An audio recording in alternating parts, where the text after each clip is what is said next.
যদিও আমাদের অবস্থা আশার জায়গা নিয়ে একটি ভালো অবস্থানে আমরা আছি, তবে বাস্তবতা হচ্ছে একটি বৈশ্বিক মহামারী সময়কাল আমরা পার করছি। এই সময় নিজের প্রতি বাড়তি যত্ন নেবেন, বাড়তি সচেতন থাকবেন। তবুও যদি কোনো কোভিড কিংবা নন কোভিড স্বাস্থ্য জিজ্ঞাসা জন্মেই থাকে, সরাসরি করোনা হেল্প ডেস্কের এই আয়োজনে ফোন দিতে পারেন কিংবা লিখে জানাতে পারেন। আমাদের জুলহা জুবাইর এই আয়োজনে আপনাদের সাথে আছি। আপনাদের প্রশ্নের উত্তর দিতে একই ধারাবাহিকতায় আজও আছেন অধ্যাপক ডাক্তার এস.এম. মোস্তফা জামান, মেডিসিন ও হৃদরোগ বিশেষজ্ঞ, বঙ্গবন্ধু শেখ মুজিব মেডিকেল বিশ্ববিদ্যালয়ে আছেন ডাক্তার শারমিন আব্বাসী, প্রসূতি ও স্ত্রীরোগ বিশেষজ্ঞ, যিনি সহযোগী অধ্যাপক হিসেবে দায়িত্ব পালন করছেন। কর্মরত রয়েছেন আনোয়ার খান মডার্ন মেডিকেল কলেজ ও হাসপাতালে। আর অল্প সময়ের মধ্যে আমাদের সাথে ডাক্তার আবু সাইদ শিমুল যুক্ত হবেন, শিশু বিশেষজ্ঞ, যিনি কর্মরত রয়েছেন মুগদা মেডিকেল কলেজ হাসপাতালে।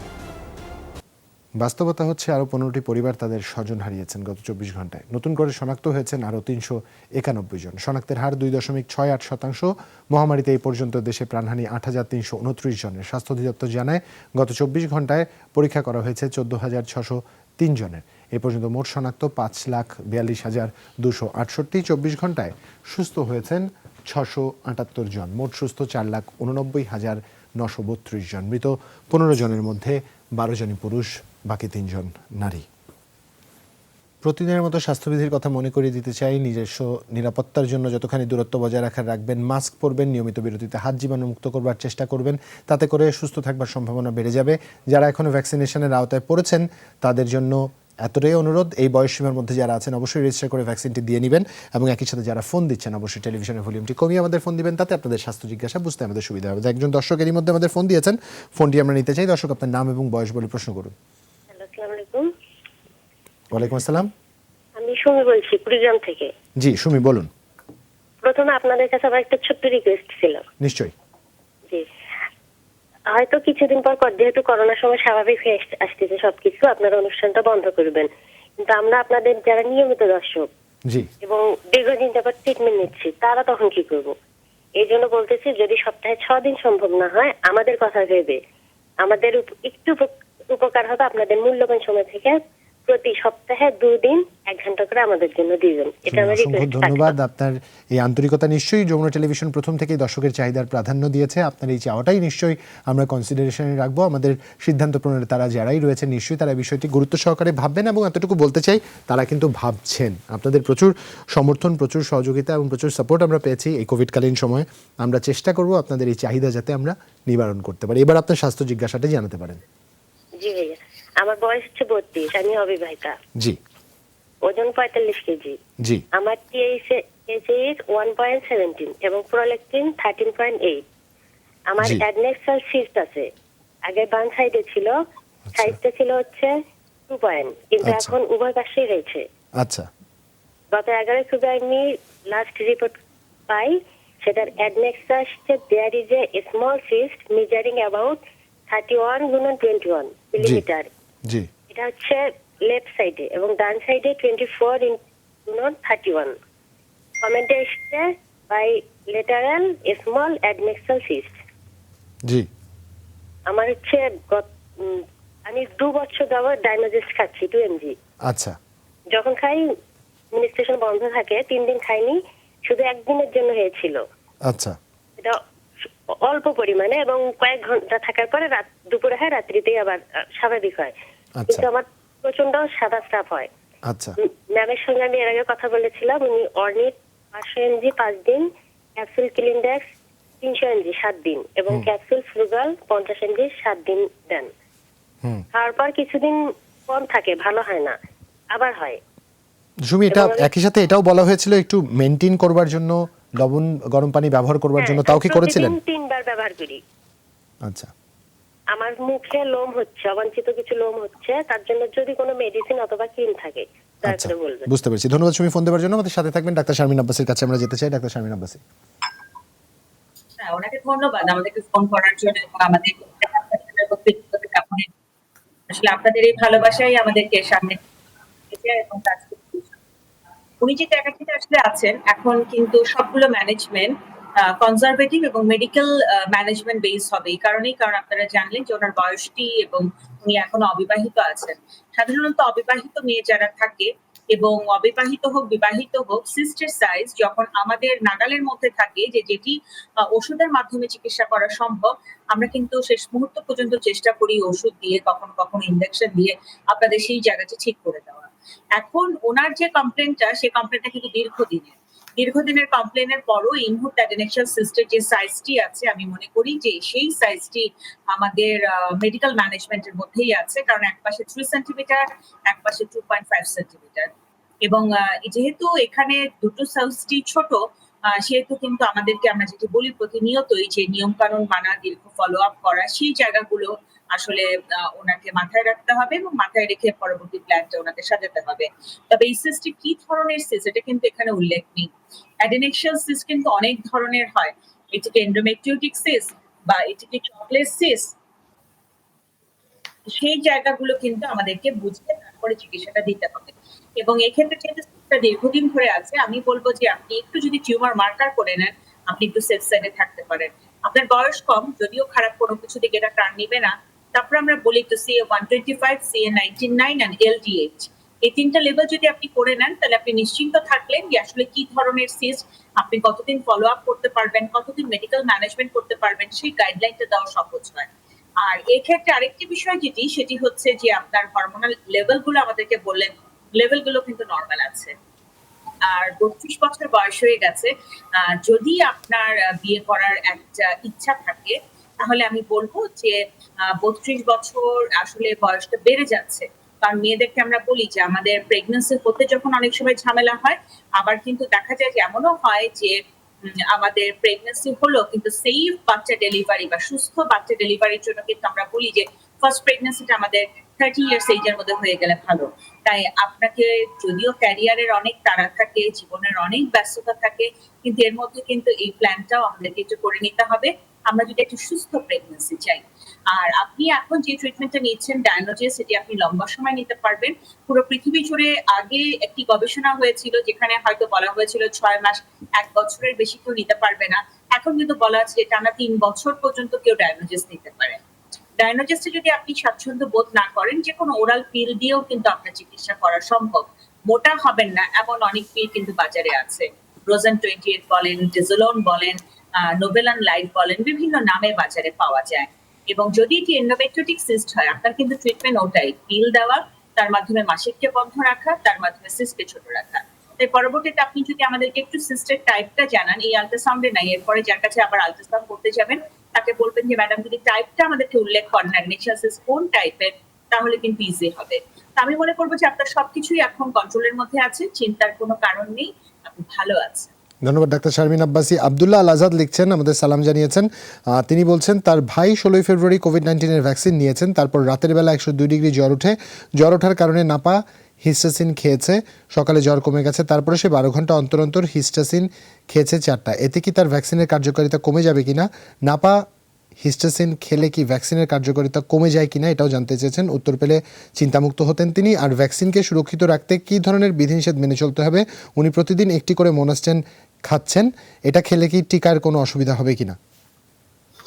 ধন্যবাদ। আসলে একটি সময় উপযোগী প্রশ্ন করবার জন্য। আমাদের কাছে কিন্তু অনেকেই আমাদেরকে প্রশ্ন করেন, যারা আমাদের চেম্বারে রোগী, তারাও আমাদেরকে অনেকে টিকা কেন্দ্রে যেয়েও টিকা নেবার আগ মুহূর্তে পর্যন্ত আমাদেরকে ফোন করেন যে আমার এই অবস্থা, আমি কি টিকা নিতে পারবো কিনা। যেহেতু একটি নতুন একটি সমস্যা, প্রত্যেকের উদ্বেগ উৎকণ্ঠা থাকতেই পারে। তবে যিনি আমাদের প্রশ্ন করেছেন, আমাদের উপর আস্থা রাখবার জন্য তাকে ধন্যবাদ জানাচ্ছি, এবং তাকে আমরা অকপটে বলতে পারি, দৃঢ়ভাবে বলতে পারি যে আপনি টিকা নিতে পারবেন এবং টিকাতে কোনো সমস্যা হবে না। যেমন আপনি নিয়েছেন, জ্বর হতেই পারে, জ্বর হলেও কিন্তু ভয়ের কিছু না। হিস্টাসিন যেটি খাচ্ছেন, নাপা যেটি খাচ্ছেন, তাতে কোনো সমস্যা নেই। টিকার অ্যান্টিবডি তৈরিতে কোনো বাধাগ্রস্ত হবে না। এমনকি আপনি যে মন্টিলুকাস খাচ্ছেন, তাতেও কিন্তু অ্যান্টিবডি তৈরিতে কোনো বাধাগ্রস্ত হবে না। এমনকি আমরা নতুন নতুন যে তথ্য দেখছি যে এই টিকা গ্রহণ করার পরে অনেকে জানতে চান আমাদের কাছে যে কোনো একটি মুমূর্ষু রোগীকে রক্ত দিতে পারবেন কিনা, একজন আমাকে জানতে চেয়েছেন এই কিছুক্ষণ আগে টেলিফোন করে। আমরা বলেছি বিভিন্ন জায়গায় যে গাইডলাইন আছে তা থেকে রক্ত দিতেও কোনো সমস্যা, তবে কেউ কেউ বলেছেন 7 থেকে 10 দিন পরে দেবার জন্য। অর্থাৎ আমরা বলছি যে এতে করে আপনার অ্যান্টিবডি তৈরিতে কোনো বাধাগ্রস্ত হবে না, আপনি যে ওষুধ খাচ্ছেন তাতেও কোনো সমস্যা হবে না। যাদের অন্যান্য রোগ থাকে, যেমন এর সাথে বলে থাকে যে রক্তচাপের ওষুধ, ডায়াবেটিসের ওষুধ, তারাও ওগুলো খাচ্ছেন, তাতে করেও শরীরে করোনা ভ্যাকসিনের যে ভ্যাকসিন প্রতিরোধে যে অ্যান্টিবডি তৈরিতে কোনো সমস্যা নেই। নিশ্চিন্তে আপনার ওষুধ খেতে পারেন, অন্যান্য ওষুধ, এবং সেগুলো খেলে একসাথেই কিন্তু আপনার শরীরের জন্য উপকার হিসাবে কার্যকর হবে। আশা করছি আপনি আপনার প্রশ্নের পরামর্শ পেয়েছেন। অসংখ্য ধন্যবাদ প্রফেসর মোস্তফা জামান। একজন দর্শক আছেন আমাদের সাথে, দর্শক আপনার নাম এবং বয়স বলে প্রশ্ন করুন। তুম জুবাইর ভাই, আসসালামু আলাইকুম। ওয়ালাইকুম আসসালাম। জুবাইর ভাই কেমন আছেন? আলহামদুলিল্লাহ ভালো আছি। আপনি কেমন আছেন? হ্যাঁ, আমি বগুড়া থেকে বলছিলাম জুবাইর ভাই, আমি ভালো আছি। আমার বয়স 50 বছর। আচ্ছা, আমার একটু মিনিস্ট্রেশন প্রবলেম ছিল গত এপ্রিল মাসে।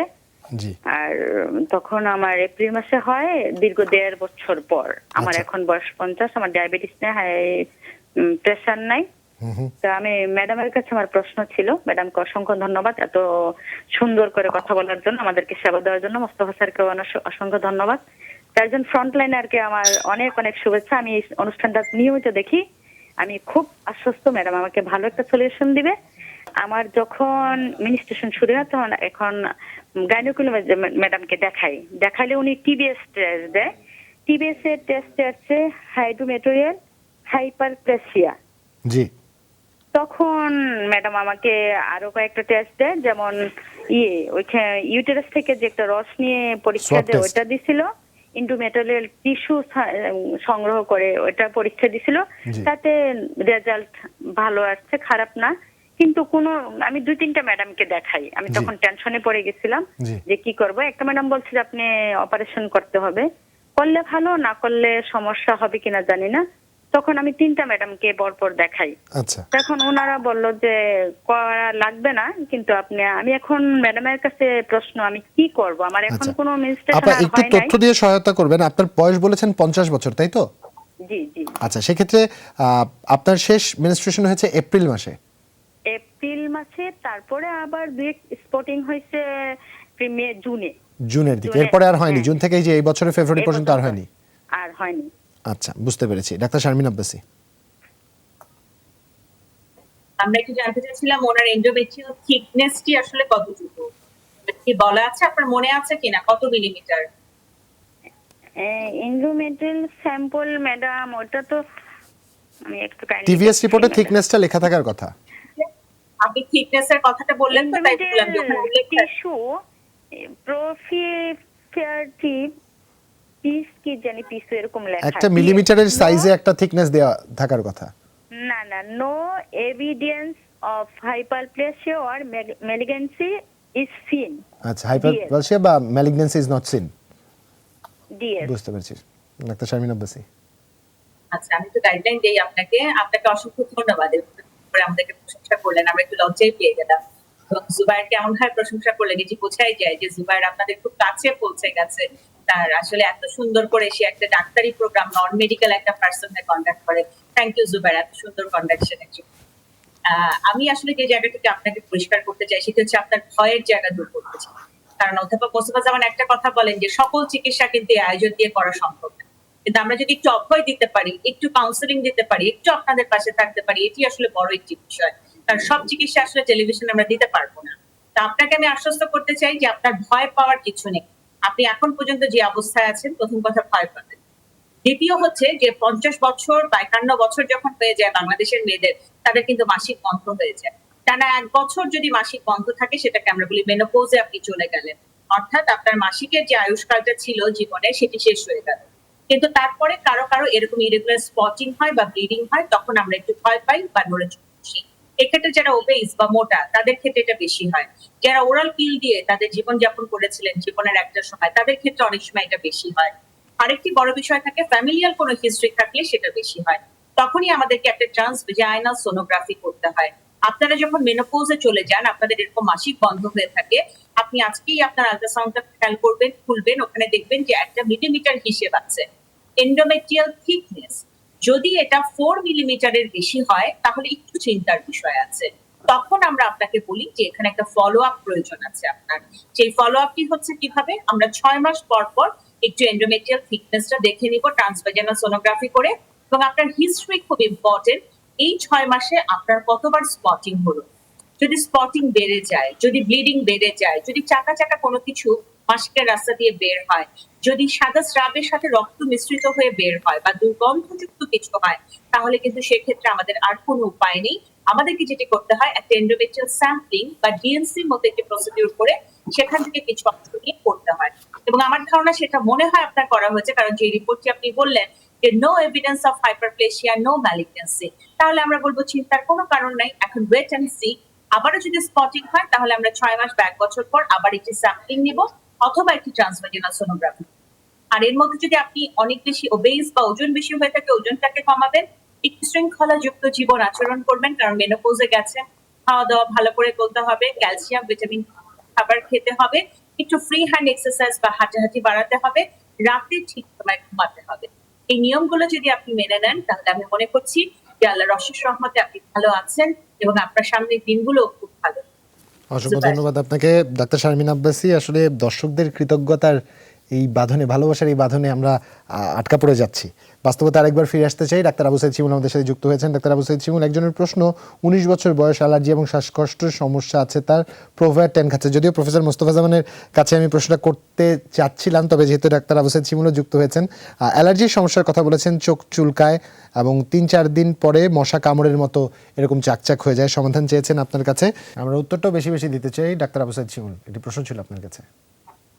জি হ্যাঁ, ধন্যবাদ। আসলে আমাদেরকে প্রশ্ন করেছেন স্পর্শ পূজা, তার নামটা যেরকম সুন্দর সুন্দর করে আসলে কিছু নিয়ম মানতে হবে। সেই জিনিসগুলো এই অনুষ্ঠানে অনেকবার বলেছে, আবার বলছি যে ধুলাবালি, মশার কয়েল, অন্যান্য যেসব ধোঁয়া রয়েছে, রান্নাঘরে যতটুকু সম্ভব কম যা আছে সেটা চিন্তা করতে হবে। একদম সব দরজা জানলা বন্ধ করে রাখা আসলে যাবে না। দিনে অন্তত নির্দিষ্ট একটা সময় 1 থেকে 2 ঘন্টার জন্য সব দরজা জানলা খুলে দিতে হবে। রেগুলার কিন্তু গোসল করতে হবে। কিন্তু এই বয়সে যেটা হয় যে গোসল করার পর অনেক সময় চুল ভেজা থাকে, এটা কিন্তু মেয়েদের ক্ষেত্রে প্রায় হয়। চুল যেটা অবশ্যই শুকিয়ে নিতে হবে। তা থেকে কিন্তু প্রচুর ঠান্ডা লাগে, অনেকে দেখা যায় যে ভেজা চুল নিয়ে ঘুমিয়ে পড়েন। এ থেকে কিন্তু মেয়েদের একটা বড় অংশের ঠান্ডা লাগে। কোন কোন খাবারে অ্যালার্জি রয়েছে সেটা একটু চিন্তা করতে হবে। আমরা এই অনুষ্ঠানে বলেছি গরুর মাংস, ইলিশ মাছ, চিংড়ি মাছ, বেগুন, হাঁসের মাংস, হাঁসের ডিম, মিষ্টি কুমড়া, বাদাম, পুঁইশাক, ফুড ডায়েরি মেনটেন করে যেই খাবারে অ্যালার্জি সেই খাবারগুলো থেকে বিরত থাকতে হবে। অনেকের ক্ষেত্রে দেখা যায় কিছু খাবারে অ্যালার্জি হয়, কিছু খাবারে হয় না। যে খাবারে অ্যালার্জি হয় না সেটা খাবেন। নিয়ম মানাটা খুব জরুরি এবং কিছু ওষুধের প্রয়োজন রয়েছে। আসলে আপনার বয়স যেহেতু 19 বছর, নিয়মগুলো আমি বললাম, আমার ওষুধের ক্ষেত্রে এক্ষেত্রে অধ্যাপক মোস্তফা জামান এখানে রয়েছেন, উনি আপনাকে আসলে ভালো এই বিষয়ে পরামর্শ দিতে পারবেন। উনি ইতিমধ্যে কিন্তু, আমি অধ্যাপক মোস্তফা জামানকে বলছি, প্রোভেয়ার এবং ওরাডিন অর্থাৎ অ্যালার্জি জাতীয় কিছু ওষুধ খাচ্ছে। ওনার দীর্ঘদিন ধরে অ্যালার্জি এবং শ্বাসকষ্ট রয়েছে। এই দুটোর জন্য আমার মনে হয় আপনার দিক থেকে যদি ওষুধের বিষয়টি বলেন আরেকটু ভালো হয়। ধন্যবাদ শিমুল। আসলে আপনি চমৎকার ভাবে বলছিলেন। আমি শুধু একটু বলি কি যে আমাদের দেশে অনেকেই আছে রোগটি সম্পর্কে পুরোপুরি বুঝতে পারে না। বুঝতে হবে যে এটি একটি দীর্ঘমেয়াদী রোগ, এটি পুরোপুরি নির্মূল হয় না, কিন্তু নিয়ন্ত্রণ রাখতে হয়। এই নিয়ন্ত্রণকে রাখতে হলে যেমন ওষুধের প্রয়োজন, সঙ্গে সঙ্গে জীবনের একটি ছন্দ মেনে চলতে হয়। যেমন আপনি কিছুক্ষণ আগে খুব সুন্দর করে বলছিলেন যে কোন কোন বিষয়গুলো সজাগ থাকতে হবে, কোন কোন বিষয়ে খাদ্য যেগুলো অ্যালার্জি আছে সেগুলো থেকে দূরে থাকতে হবে, এবং পারিপার্শ্বিকতার যে সব সমস্যা করে সেগুলো থেকে দূরে থাকতে হবে। পাশাপাশি কিছু ওষুধ আছে যে তার শ্বাসকষ্ট অ্যালার্জিকে নিয়ন্ত্রণ রাখবে ওষুধ খাওয়ার মাধ্যমে, এবং কিছু ওষুধ দীর্ঘমেয়াদী, কিছু ওষুধ স্বল্প মেয়াদী। সেই বিষয়টি আসলে বারবার আমরা টেলিভিশনে সবসময় বলছি করোনা হেল্প ডেস্কের মাধ্যমে।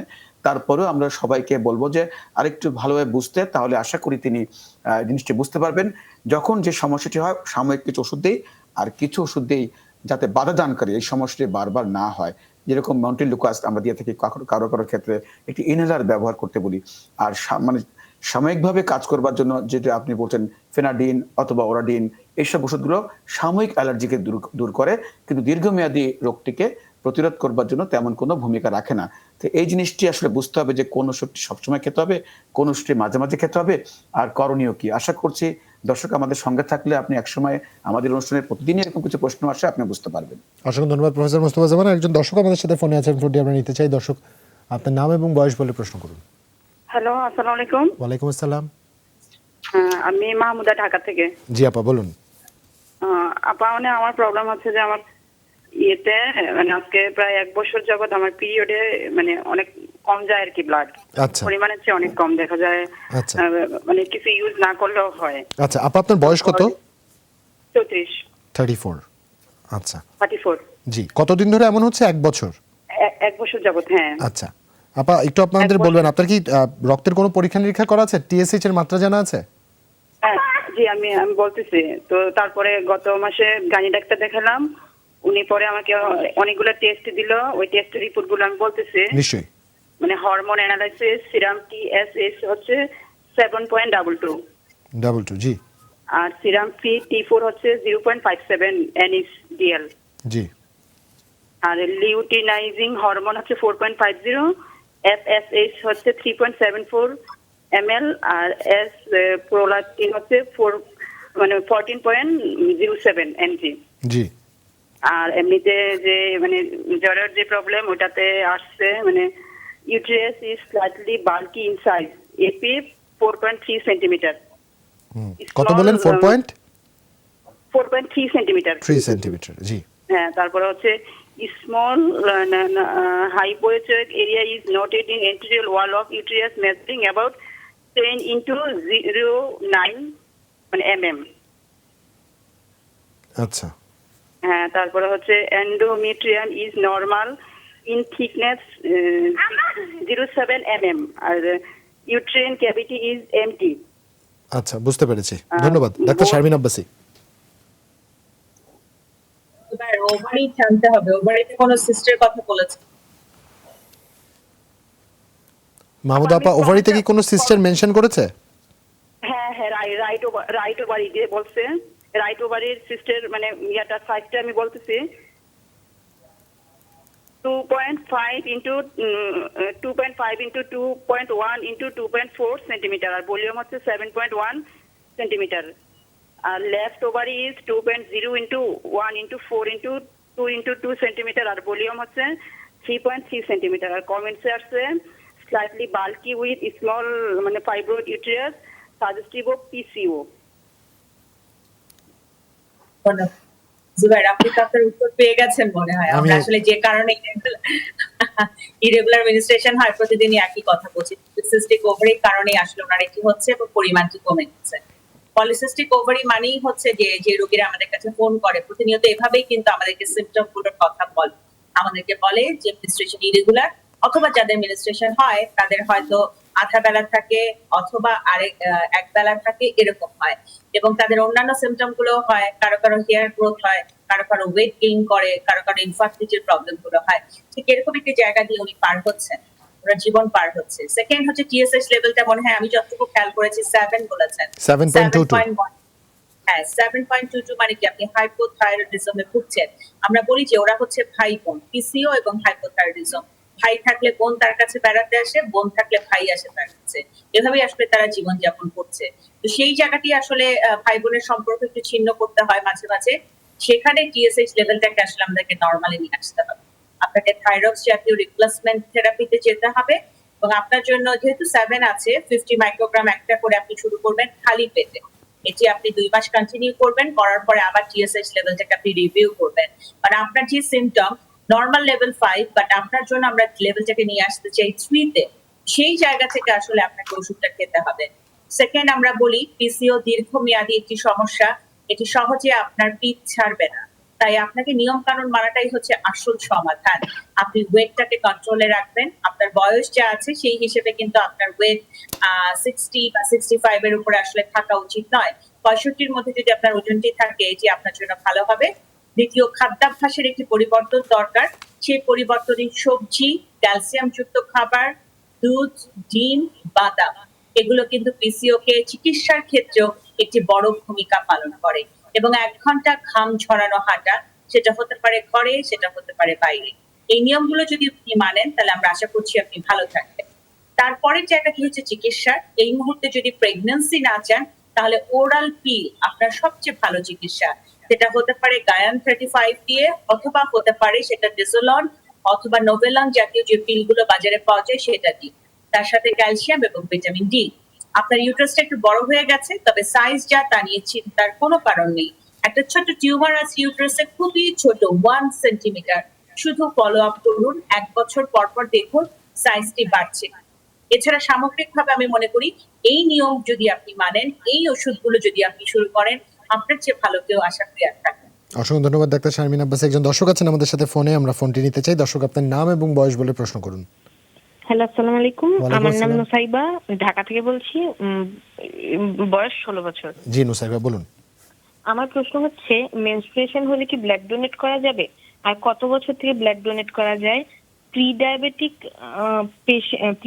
হলে কি ব্লাড ডোনেট করা যাবে? আচ্ছা, যার জন্য প্রশ্ন করছেন তার বয়স কি 16? না, তার বয়স 16 না। আচ্ছা, বুঝতে পেরেছি।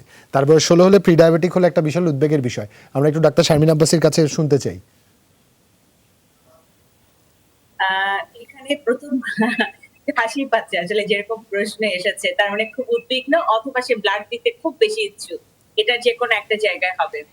প্রথম কথা, মিনিস্ট্রেশন হলে ব্লাড দেওয়া যায় কিনা, পুরো পৃথিবীতে এরকম কোনো নিয়ম নাই যে মিনিস্ট্রেশন হলে দেওয়া যাবে না, কিন্তু আমরা গাইনোকোলজিস্টরা আমরা বলি মিনিস্ট্রেশনের সময় ব্লাড না দেওয়াটাই আপনার অ্যাভয়েড করাটাই ভালো। আমাদেরই একজন বন্ধু মিনিস্ট্রেশনের সময় ব্লাড দিচ্ছিল, যখন সে ব্লাড দিল ওই দিনই তার মিনিস্ট্রেশনটা বন্ধ হয়ে গেল। তখন তার সে একটা প্রশ্ন করলো যে আমি ব্লাড দিচ্ছিলাম, আমার মিনিস্ট্রেশন তো বন্ধ হয়ে গেল। আসলে এরকম প্রশ্ন মনে আসে বা এরকম প্রশ্নের উত্তর আমাদেরকে দিতে হয়। সেই জন্যই আমরা বলি যে মিনিস্ট্রেশনের সময় যদি একান্তই প্রয়োজন না হয় আপনি ব্লাড ডোনেট করবেন না।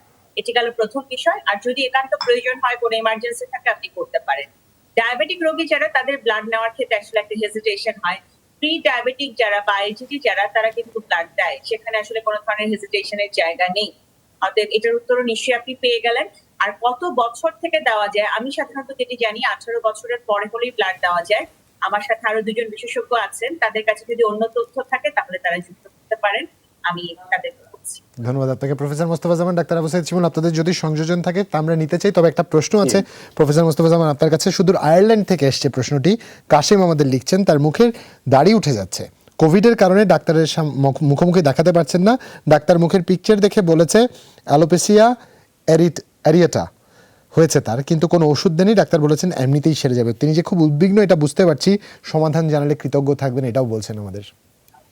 যে অ্যালোপেশিয়া এরিয়াটা অর্থ হলো যে এটা সাধারণত স্কিনের একটি রোগ, এটা ভাইরাল এক ধরনের, যেমন কোভিড একটি ভাইরাস, একই রকম মাথার টাক, আমরা চুলের ভিতরে দেখবেন অনেক জায়গাটা খালি হয়ে যায়, অনেকেরই খন্ড খন্ড ভাবে এটি টাক পড়ে যায়, সেটাকে বলা হয় অ্যালোপেশিয়া এরিয়াটা। সাধারণত একটি ভাইরাসের কারণে এটি হয়ে থাকে। অনেক সময় যেহেতু ভাইরাস এমন একটি রোগ, আমরা বলি সেলফ লিমিটিং, এমনি এমনি ভালো হতে পারে, সেজন্য চিকিৎসক থেকে বলেছেন যে হয়তো এমনি এমনি ভালো হয়ে যাবেন। তবে কিছু চিকিৎসা আছে একেবারে যে তা না, কিন্তু সেটি পুরোপুরি চিকিৎসার জন্য কি আবার ভালো হয়ে যায়, নাকি এমনি এমনি তার সেখানে চুল নতুন করে গজে নতুন করে উৎপন্ন হচ্ছে, সেটি ব্যাপারে কিছু পার্থক্য। তবে এটি একটি ব্যাপার যে তিনি নিশ্চিত থাকতে পারেন যে এটি সাধারণত এটি আবার একেবারে ভালো হয়ে যায়। অ্যালোপেশিয়া এরিয়াটা যদি হয়ে থাকে, মাথার বিভিন্ন জায়গায় চুল খালি হয়ে যায়, এই অনেকে উদ্বিগ্ন থাকেন, তবে এটি নিয়ে ভয়ের কোনো কারণ নেই, উদ্বেগের কারণ নেই। তবে যদি কোনো বেশি সমস্যা হয়ে থাকে, একজন চর্মরোগ বিশেষজ্ঞের সাথে সাক্ষাতে পরামর্শ করতে। তবে বেশিরভাগ ক্ষেত্রে আমরা দেখেছি এটি একদম ভালো হয়ে যায়। আমি শারমিন আব্বাসী একটু আগে যে বলছিলেন, আমি একটু যুক্ত করি যে সাধারণত আমরা যখন একসময় সন্ধানী করেছি, আমরা মেডিকেল কলেজে যখন স্টুডেন্ট ছিলাম, আমরা ওজন কম ছিল, আমরা কিন্তু তখন অনেক রক্ত দিয়েছি ইমার্জেন্সি পিরিয়ডে। এছাড়া অনেক মানুষ রক্ত দেওয়ার জন্য চাচ্ছে। তবে পুরুষদের শরীরে যেহেতু হিমোগ্লোবিনের পরিমাণ বেশি থাকে, আমরা রোগীদের এখনো বলি যে পুরুষ লোকদের রক্ত বেশি নেবে। কারণটা হলো যেহেতু মহিলাদের মেনস্ট্রুয়েশনের সময় রক্ত কম থাকে, হিমোগ্লোবিন কম থাকে, কারো হয়তো হিমোগ্লোবিন মাত্রা কম থাকলে আমরা বলি যার শরীরে হিমোগ্লোবিন বেশি থাকে, এরকম অর্থ এবং আত্মীয় স্বজনের নিজস্ব রক্ত যাতে কেনা রক্ত না দেয়। যাদের বয়সে, যেটি শারমিন আব্বাসী বলছে, 18 বছরের উপরে 57 বছর পর্যন্ত যে কেউ রক্ত দিতে পারেন, যার ওজন একেবারে আমরা বলি যে 50-52 কেজি এরকম হলেই চলে।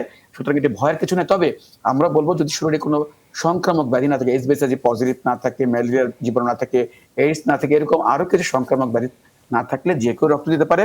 আসলে এর উপরে অনেক কথা বলা যায়, আমি এখানে ছোট্ট করে বলছি, তিনি নিশ্চয়ই বিষয়টি বুঝতে পেরেছেন। অসংখ্য ধন্যবাদ প্রফেসর মোস্তফা জামান। রোশনি ইসলাম আমাদের একটি প্রশ্ন করেছেন, তার বাচ্চার জন্য, যার বয়স 5 মাস 25 দিন, সে বুকের দুধ তেমন পায় না, ফর্মুলা মিল্ক দেয়, বাচ্চা তেমন খেতে চায় না, বাড়ছেও না ওজন, 6.5 কেজি, আবার রাতে অনেক কান্না করে।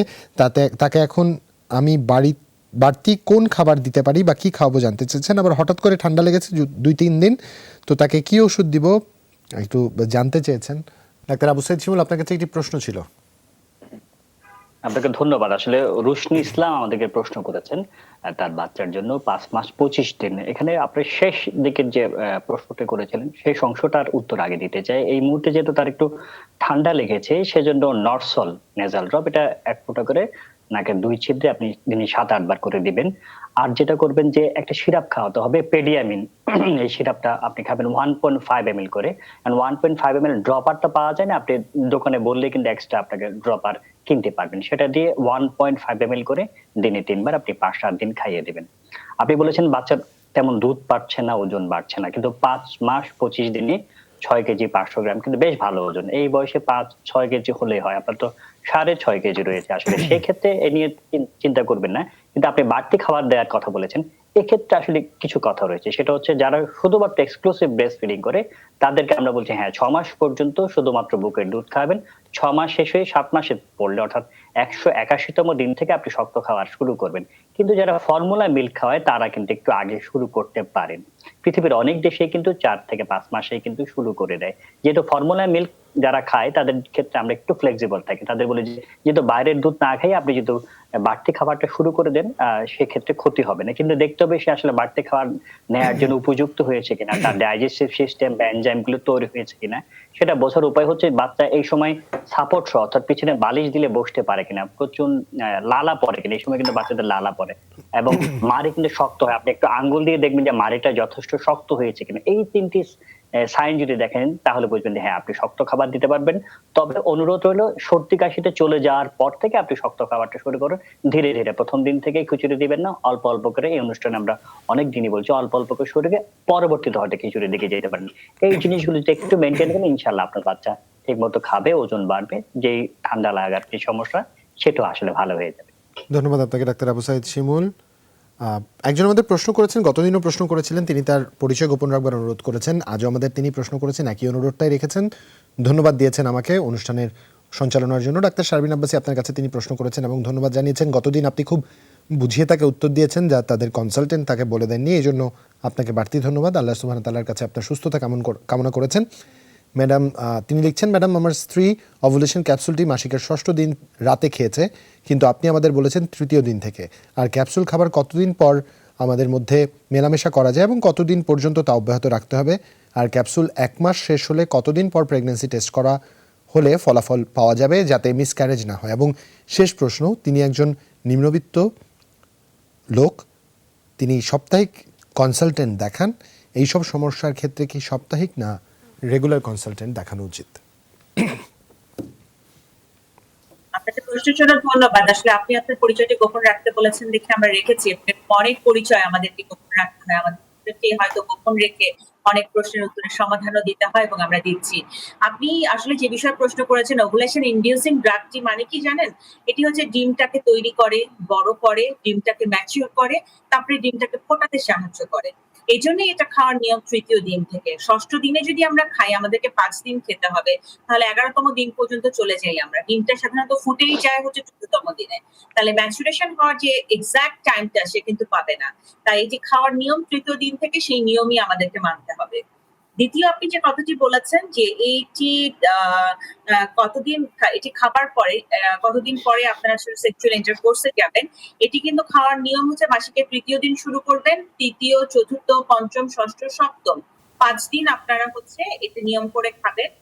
আর মেলামেশার যে জায়গাটি আমরা বলি কবে ওভুলেশন হবে, এটা আমার বা আপনার পক্ষে জানা সম্ভব নয়। যদি ওভুলেশন কিট আছে, এটার দাম অনেক বেশি, আমাদের রোগীদেরকে আমরা প্রেসক্রাইব করি না, কারণ কিট কিনে ইউরিন টেস্ট করে করে দেখা যে ওভুলেশন হচ্ছে কি হচ্ছে না, ঠিক সেই দিন মেলামেশা করা এটা আসলে আমাদের দেশের মানুষের জন্য সম্ভব নয়। তাই আমরা একটা রেঞ্জ দিই, আমাদের রেঞ্জটি হচ্ছে মাসিকের 10ম দিন থেকে 22তম দিন। অর্থাৎ আপনি ওভুলেশনের আগের দিনগুলোকেও নিয়ে নিলেন, পরের দিনগুলোকেও নিয়ে নিলেন, যার ফলে কোনোভাবে মিস হওয়ার কোনো সম্ভাবনা নাই।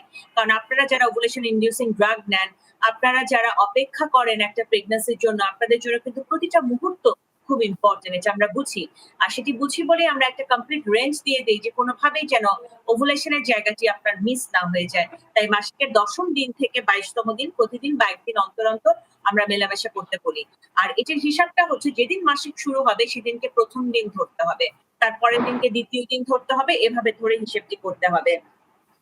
আর লিখেছেন ক্যাপসুল 1 মাস শেষ হলে কতদিন পর প্রেগন্যান্সি টেস্ট করবে? এই ক্যাপসুল তো 1 মাস কেউ খাচ্ছে না, আপনি মাত্র 5 দিন খাচ্ছেন।